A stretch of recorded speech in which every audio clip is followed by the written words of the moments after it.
Sa ato karong ika-8 nga nobinaryo, ang ato na sang sub-theme or inadlaw nga tema, ang tinuod nga naminaw mao kadtong mukuyog sa kang Kristo nga panaw. Okay. Kamo na sad ko na memorize. Ang tinuod nga naminaw mao kadtong mukuyog sa kang Kristo nga panaw. Ligingay mong tupad ing na nagkuyog mo ron ni Kristo. Nagkuyog. Matod pa sa unang pagbasa, niingon ang Ginoo, Israel, pagka buutan nimo kadtong batanon pa ka, nya kadtong bag-o patang minyo, pagkabuutan nimo. Kuyog yung kanako, bisan didto pas kamingawan nga way mga tanom, way tubig, kuyog yung kanako. Nakabati mo sa unang pagbasa? Kinsa may gasuwat ato? Propeta?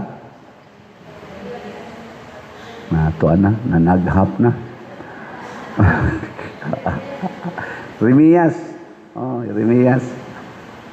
Nya matod pa ni sa Ginoo ingos propeta Jeremias, tungod sa imong pagkabuutan pinangga kay tika, kutob sa mubugal-bugal nimo, ako yung silutan, ako silang gihadlok kay pinangga kay tika. Nya gida pagit tika dito sa yuta nga tabuno kayo, tagaan tikag dako kay ngani. Pero pag abot na nimo didto, nausab man ka. Didto naman kagasigig kuyog si Yawa katong Baal. Din amang kamo hinumdom nako. Din agani kamo sangpit nako. Di ba doon na tayo batasan ingon ana? Katong estudyante pa ka, portigin nimong muampo, pamimbro pa ka ng mga organisasyon.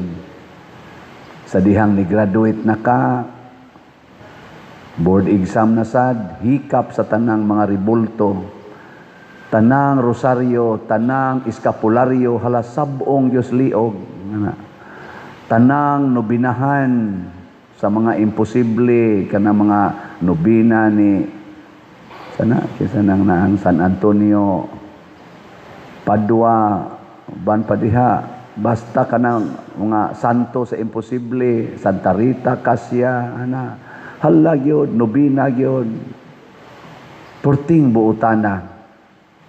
Ni pasar bitas board exam, pagka-engineer, munya na-assign sa DPWH, ghost project naman mo. Standard naman nga flood control ang gihimo. Malita-malita namang kwarta ang paminaon. Purti sad nimong reviews una kay lisod ko kay ng bar exam. Lisod kay ng bar exam. Hala gyud review ampo os Ginoo pagkabuutan.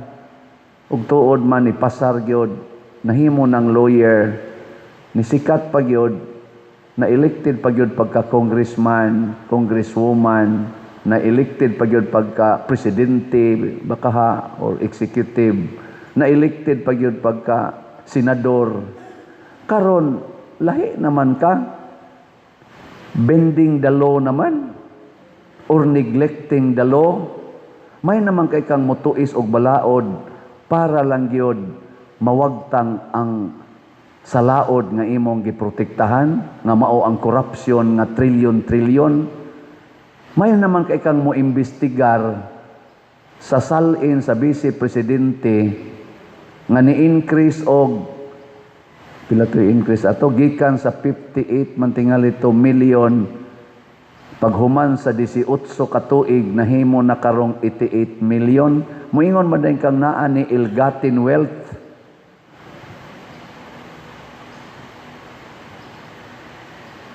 unexplained income.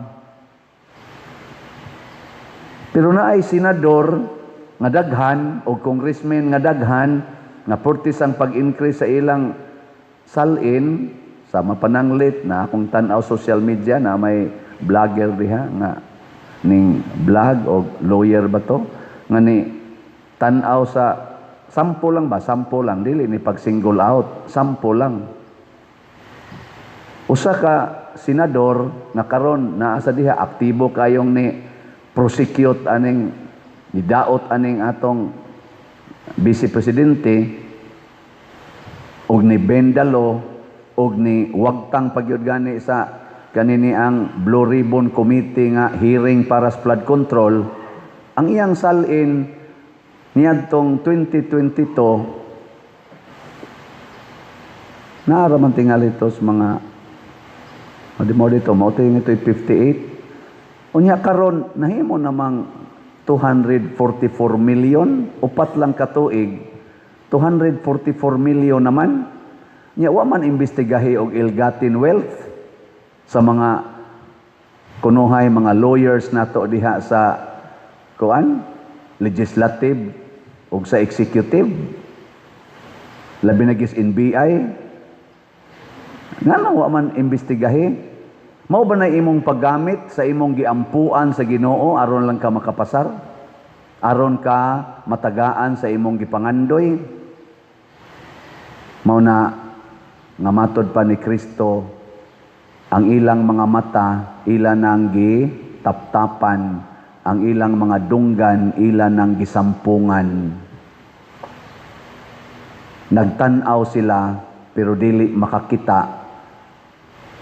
Nakadungog sila pero dili na mamati. Unsa to nang pamati? Paminaw uban sa pagbati. Mao man kuno kisa to nagmisa nato diri. Sige sa tin sulti ana bishop ba to abit nga ang kana konong pamati ang mao kuno na siya lawom-lawom kaysa paminaw lang.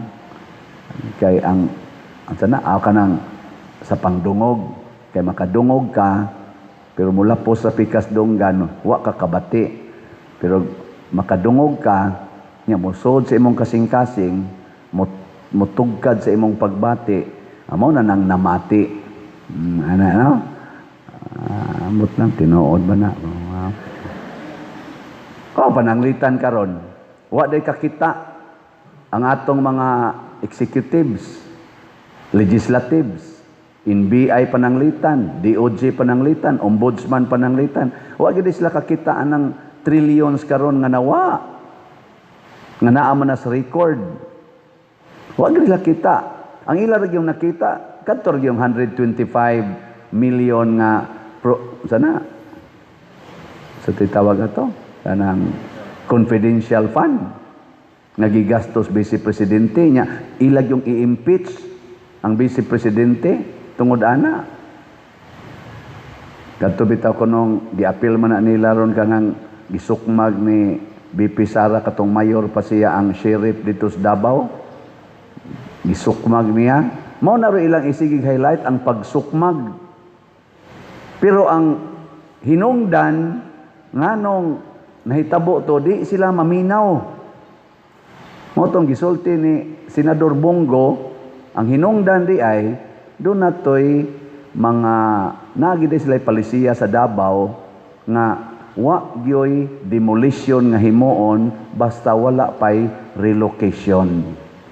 Ug wa gani relocation way klaro way demolition. Muna ang mayor sa Davao o kinsa may mamayor maningkamot yun nga naay relocation site para sa mga kabos una pa i-demolish ang ilang gitawag og illegal dwellings.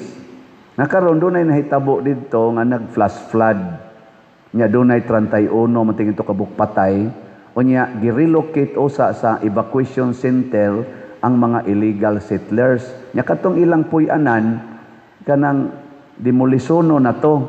Moto nga ni kontak si Mayor Sara Duterte ngadto sa sheriff ayaw usa og demolisa ha kay mangita pa ko og asa ni nako papuyon ning mga kuan kaning ni ang mga illegal settlers ayaw sa pagdemolish tagay lang kog few days man siguro to or hours man lang gitingay itong gipangita. Oy, wa man maminaw ang sheriff, gidemolish man dito ang Pinoy-anan sa katong mga kuan in town, nabahaan. Nya wala pay kabalhinan. Amaw to pertin lagotang saran ingadto pagkakita sa sheriff gisukmag sa man ka nagsabot naman ta. Mo na ang sheriff karon ilang gipangitaan og kaning opinion kay ila untang pahimuon nga witness sa prosecutor ni balibad nganuman nakasabot man siya nganong nabuhat to sa mayor. Pero ang atong mga prosecutor dili maminaw sa konteksto. Sama sa datong pag-ingon ni BP Sara kani pinalawyer na niha ingon dayon nakasabot ko ba sa ilang ang thinking ani mga lawyer ang gi-highlight sa prosecutor ang ilang gipaminaw ug ilang gitan-aw kadtong pag-ingon ni Sara, may kinausap na ako ma'am. Kaya gi-interview man siya. May kinausap na ako ma'am na tao na kung mamatay ako, patayin mo itong tatlo. Kinausap ko na. Basta patayin ako o mamatay ako, patayin mo rin itong tatlo. Kana mo ilang gifokusan. Napatayin mo itong tatlo. May kinausap na ako, napatayin mo itong tatlo. Pero ngano man nga nasulti na niya, kaya gipangutana man siya, kay niingon man siya, na ay threat sa akong kinabuhi. Gani, na nag-attempt nga patyon unta ko. Gisulti na niya ni Vice Presidente, na ay threat sa akong kinabuhi, karon og naanag yung plano nga patyon ko. Iyan na nang nahibawan. Nya mo tong gipangutan na siya. Nya unsa may imong plano na naman kay threat sa imong kinabuhi. Ingon siya, ay lagkabalaka. Basta patyon gani ko kaning tulop. Papatay gyud ko ning tulo kay murag indirectly nisulti ang Vice Presidente nga ang nagbanta sa iyang kinabuhi nga patyon siya mao ang presidente, ang asawa sa presidente, ug ang Speaker of the House adtong panahona. Mao na ang konteksto. Pero di ginadawaton sa NBI. Pangutana dito sa hearing, imo mang giimbestigahan nga naay threat sa kinabuhi sa presidente, sa sa iyang asawa o sa speaker. Wa sa din nyo imbestigahi kung tinuod ba nga naa say threat sa kinabuhi sa vice presidente. Kay NBI man mo. Imo ra daing imbestigahan ang threat ra di ay sa president, dili day importante ang vice presidente. Ngano man mo mag-imbestigar ana? Adi sad sila na maminaw. Mo na ningon si Kristo, gisampungan nila ang ilang dunggan, gitaptapan nila ilang mata, mo nang dili makakita. Kani example laning akong gihisgotan karon aning init kay nga impeachment. Nga ang atong mga kunuhay mga buutan kaayo nga mga estudyante sa law, mga buutan kaayo panahon sa eleksyon. Kanang presidente nato karon executive down na rin sa barangay level, mga buutan kay na sila panahos eleksyon. Magsigi na sila suroy adtong mga kabus kay mga tao, magsigi na sila saad, maghimog basketbolan, maghimog karsada. Ay, lugar na mo dito ay sa amo sa Kahugan. Kada eleksyon saad gid na nga nay karsada, hapit na lang ko mamatay, wa lang gyapoy karsada hangtod karon. Pasaylo ako ninyo diha mga politicians nga na-involved diha sa akong barangay sa Pangdako, Guadalupe, Cebu City. Mao gina inyong style. Siging saad, mga buutan kayo, kugos-kugos anang mga bata nga mga bulingit. Halalamano anang mga mag-uuma, mga ngisda, kanang mga katarbahador, mga duot-duot anang kariton, mga tricycad, hala, budol-budol, kaon dito, kuyogs budol, pero iniglingkod, kita'y gibudol.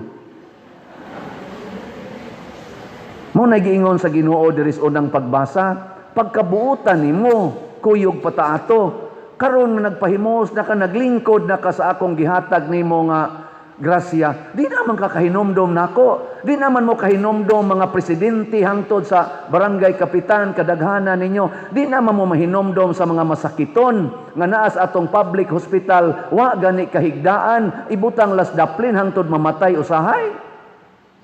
Wa naman tay mga tambal.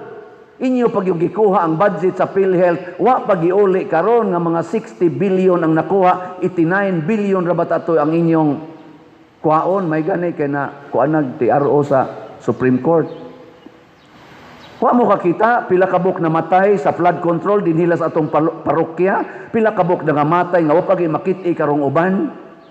Nya di na nyo imbestigahan, anharagin mo anang confidential fund sa Vice Presidente magsigi gasto og 70 million kada adlaw para nang hearing sa impeachment, nangabuta na mo Luzon, Visayas, Mindanao gibaha nagmaayo karon ga sige na sagbaha, di mo kakita, di lang gyapon mo kadungog.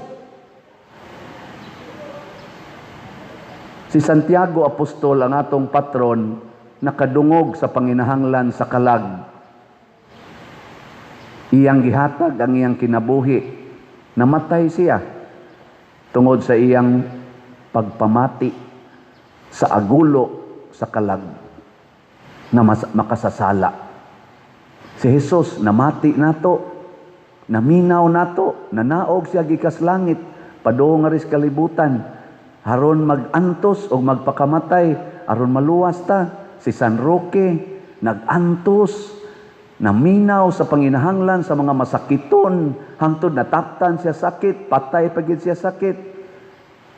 Lingiyay mong tupad na naminaw ka nga daghan pa kaing raffle tickets nga wa pa gyud mahalin. Na naminaw baka ana.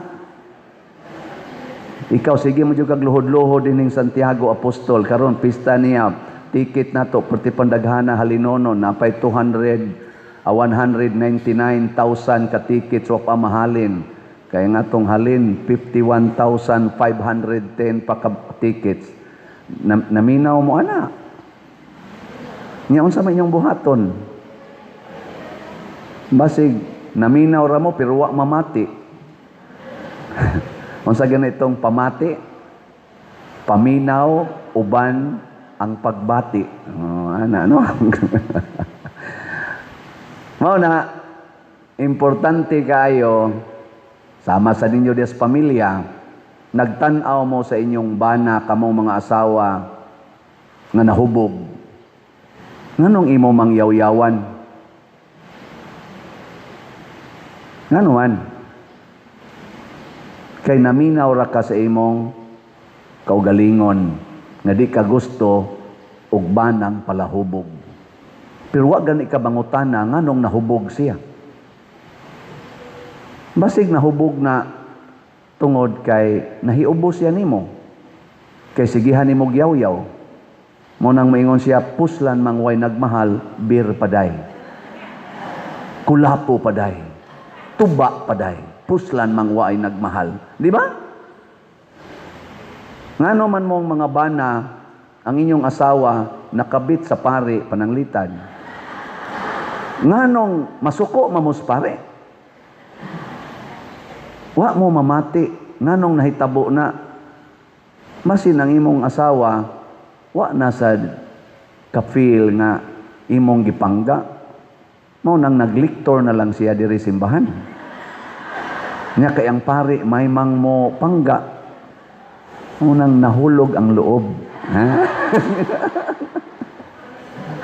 Ingka pa diyo sala maguda ay lagi sala lagi. Pero nganong nahug man siya sa sala, sama sad sa Vice Presidente, nganong nakapanganti man siya nga ipapatay ni kay siya wa man sad siya panggaa. Gusto naman siyang patyon, naa man sad siya pruiba ana, nya wa man imbestigahe sa NBI. Di ba? Nganong karon ang mga tao dili naman mo pakpak og makakita sa atong presidente, jutay naman kay pugsunon pagyug kaayo.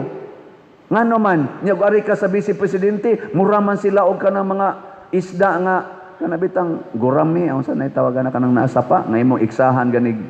Amura mga tilapia ba, nga iksahan ni mong pan, dugok magmaayo, basta busy presidente na ilang makitaan. Pero presidente, magig airport, magkyugpor sa mga tao niya, mutanaw ra. Nga naman, tungod kay wa na tamubati, nga gihigugma pa ta niya. Ambot, nibati ba mo, gihigugma mo sa inyong parish priest? Nibati mo, ha? Pangutan asad ko, nibati ba ko? Ingna pa din, nibati kang gihigugma ka na mo, siya inayin ako. Huwag ka mo lang akong basihan din, huwag ka mo lang akong basihan, grabe, super ang inyong pagbati nga rin ato. Huwag ka mo lagi akong basihan, pero mutanaw man lagi ko anang nagsigig follow na ako sa Facebook, sa YouTube, naman na yung mga subscribers, pila naman ron akong subscribers, 297,000. Ana, apil na gid hinoon mo ana dire. Pero nakaingon ko ba kanang 297,000 bisag karon lang untang adlaw hangtod karong pista, mupalit lang nagtagsa ka buok ticket. Dali ra man jud unta kayo pagpalit, no? Unsa ang pagpalit? Muari mo simbahan o kaha inyong ipada sa kwarta padala o sa ato bang bank accounts or sa ato pang GCash. O tanawan ning ato dinhing atong bank accounts, atong GCash o ang atong kwarta padala. Awa di bawa gibutang anara day. So ana, og inyo lang ginang ipada karong adlaw hangtod karong pista, apil pa man hangtod alas 7 gabi 25. 297 good na thousand. Nya ang ato na lang kuwang 199,000 na lang. Ay perting dako ang diferensya, no? Hinaot unta mamati sad mo kay malipay ko ana. Dali ra mo na napamantay 2 days more to go. Inig deposit nimo ana, moabot man day na diri, ikaw makit-an man day na nato. Di ba? Ang kapadero niya ang ticket, ay kabalaka, amo din ang isyuhag ticket. Nya ang kanang stab, amo din ang ihog dire. Ana, no? Hurot dayo na. Day kamo karong nanimba din hiyo, kamong nakabati nako. Ingna ko no na tanan ninyong kaila, mamalitag tagsa lang ka raffle ticket. Haron mahurot ning gi ko ang Padersiano kay ang project rabaan nino bell tower. Oh, di ba? Sige naman nagtingog atong bell tower pero wala pa mahuman ang finishing. Pero ana, nagtingog na. Lanog na no. Mas lanog kaysa una. Kaysa una gibutang raman to sa salog, karon gibitay naman. Oh, ana, gusto mo kamoy bitayon dito? Dili rasad. Onya ikaduha ang atong Adoration Chapel. O na, nagkakamit na mo. O pa mo kasod, ya? O, sud na. Ngayon sa may inyong tanaw, bati o nindot? Pwede na mo mga matay. Pero wala pa na makumplitog bayad. Nya, napagita day CR. Nahumad ba tong CR diha? Wapa? Wala pa.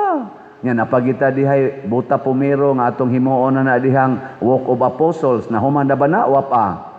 O pasad. Nya kini atong mga bangko ato maning ilisan man ni nato, panindutan nato, paligunan pagyod. Nahuman ba wapa? Wapa magay masugdi. Pero paliton ninyo tanang tickets. Kanirong tanang tickets, paliton ninyo mahalin ni tanan og namati mo nako. Next fiesta nato, next fiesta ba? Kining tanan akong gisgutan in place na ni. Di mo mo to, manindog na lang ta.